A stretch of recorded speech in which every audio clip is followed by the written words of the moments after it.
Explanation of the evidence at the Pentagon on 9/11, created by Wayne Coste, narrated by David Chandler. Chapter 1, Overview.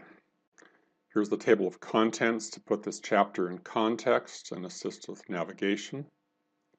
And here are the chapters 9 to 17. The basics, what we can agree on. We can all agree on the following. Nothing should have hit the Pentagon.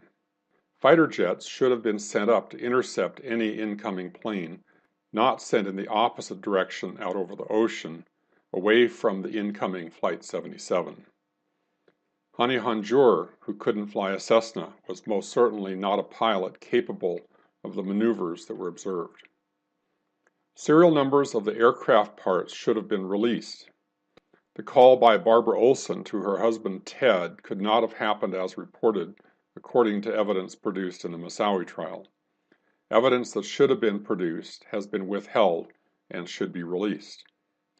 The NTSB should have had access to the crash sites of 9/11, but were not given access.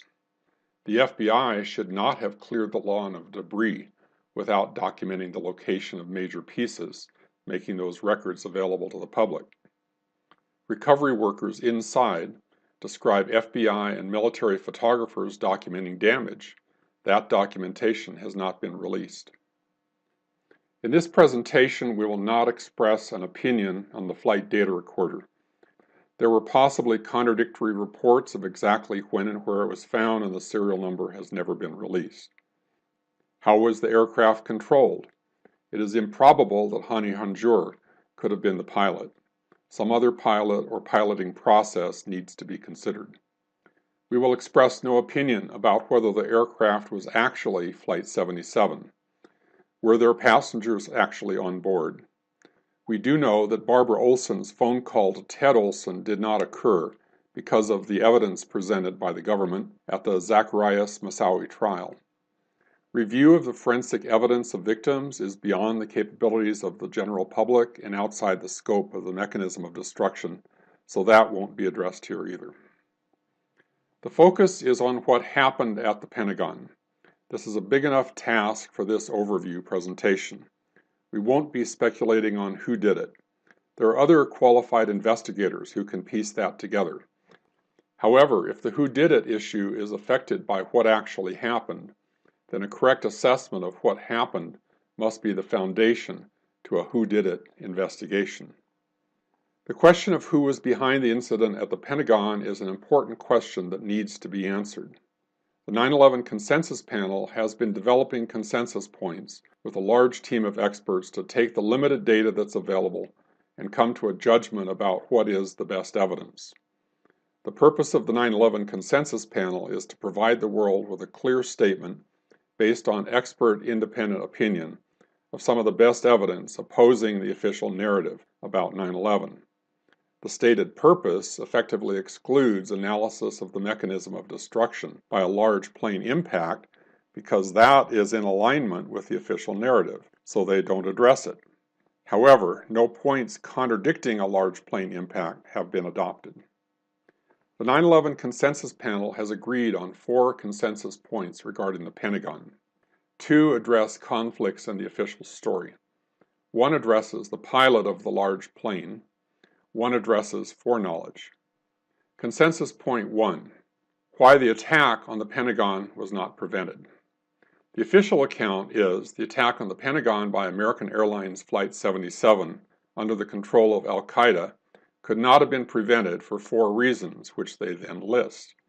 The best evidence is that discrepancies in both timelines and aircraft availability challenge the given reasons for the claim that the attack could not have been prevented. I encourage you to go to the Consensus Panel website and see their full treatment of all these issues. Consensus point 2. Why the attack on the Pentagon was not prevented. The second official account. The official account was that the military could not have intercepted American Airlines 77 because it never received notice that AA-77 was hijacked. The best evidence is that the truth of the 9/11 Commission's second account may be questioned on the following grounds, which then they go on to discuss. Consensus point 3. the claim regarding Hani Hanjour as the Flight 77 pilot. The 9/11 Commission report holds that AA-77, a Boeing 757, was flown by al-Qaeda pilot Hani Hanjour into the Pentagon. The best evidence? Several former airline pilots have stated that Hani Hanjour could not possibly have maneuvered a large airliner through the trajectory allegedly taken by Flight 77 and then hit the Pentagon between the first and second floors without touching the lawn. Consensus point 4. Was there foreknowledge by officials that the Pentagon would be attacked? According to the official account, critical to the success of the 9/11 attacks was the element of surprise, which was emphasized by key White House and Pentagon officials. The best evidence is, and then they give a list suggesting that an attack on the Pentagon was not at all unexpected. See the website for the full discussion. Before moving on, there may be a need for some orientation. There are a lot of places mentioned in the following material, and they may not be familiar to everyone. Here is a map of the Washington, D.C. area. The Pentagon is circled in the middle.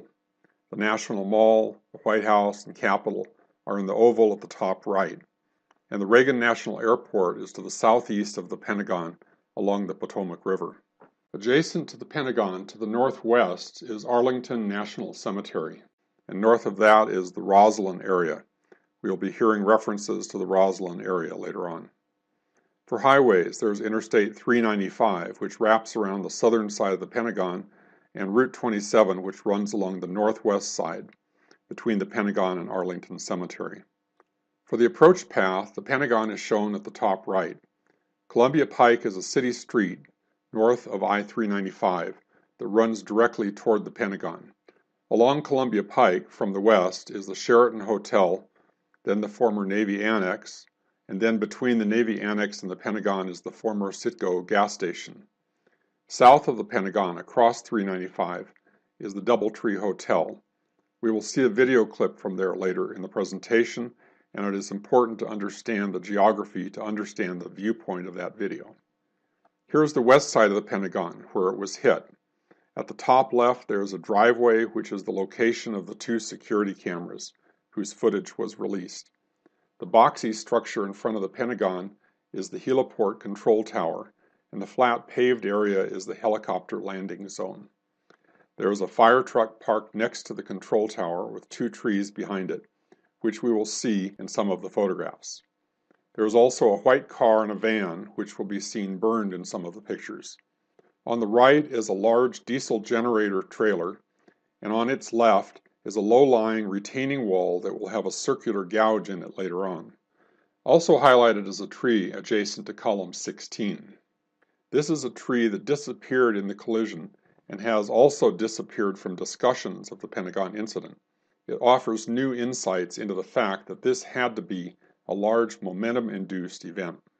There are no construction trailers in this particular illustration, and that is because, as Michael DePaula notes, they were removed over the weekend prior to 9/11. He notes, "We were in the process right prior to 9/11 of cleaning out the area. We moved all the trailers. Actually, on the 10th, we had some other trailers that were just leaving because we were getting ready to turn them back over to the building. And we had 1 trailer left, which was the Singleton trailer out there. So on Monday, most of the trailers were gone, and Tuesday was September 11th.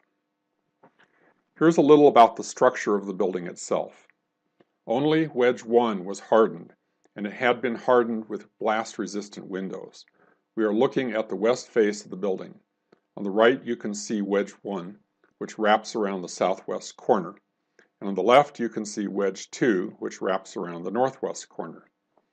The damage that was done started in Wedge 1 and continued diagonally through the outer 3 rings into Wedge 2. Something else that needs to be highlighted is the detailed drawing at the top right. We think this was illustrated by the New York Times staff. It highlights how the wall was constructed. This has created a lot of confusion, and Wayne, who is the original author of this presentation, says he was confused by this for a very long time. It describes the wall as being constructed of 8 inches of brick, 6 inches of limestone, and 10 inches of concrete, and the floor was 5.5 inches of concrete. This detailed diagram is in error. we will see from the cross sections of the wall, once it's been penetrated, that the construction was much less than is shown here. We'll examine this in detail later. The illustration shows a cross-section of the 5 rings of the Pentagon.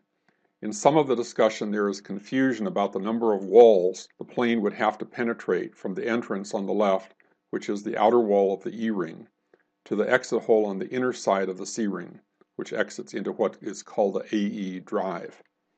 On the first 2 floors, there are no intervening walls. The rings that are iconic about the Pentagon are only the top 3 floors as shown here. So for the first and second floors, all there is in the way from the entrance hole on the left to the exit hole in the AE drive are freestanding columns, many of which were destroyed or badly damaged as the plane traveled through the building. Some of the misinformation that is out there are 4 huge walls of steel reinforced concrete that the plane had to penetrate, and in fact, there are none. This has been a persistent error in people's perceptions. The ASCE, which is the American Society of Civil Engineers report, shows row AA, which juts out from column row A, which forms the main part of the outer wall. The primary impact damage was done to row AA, which is very close to row A.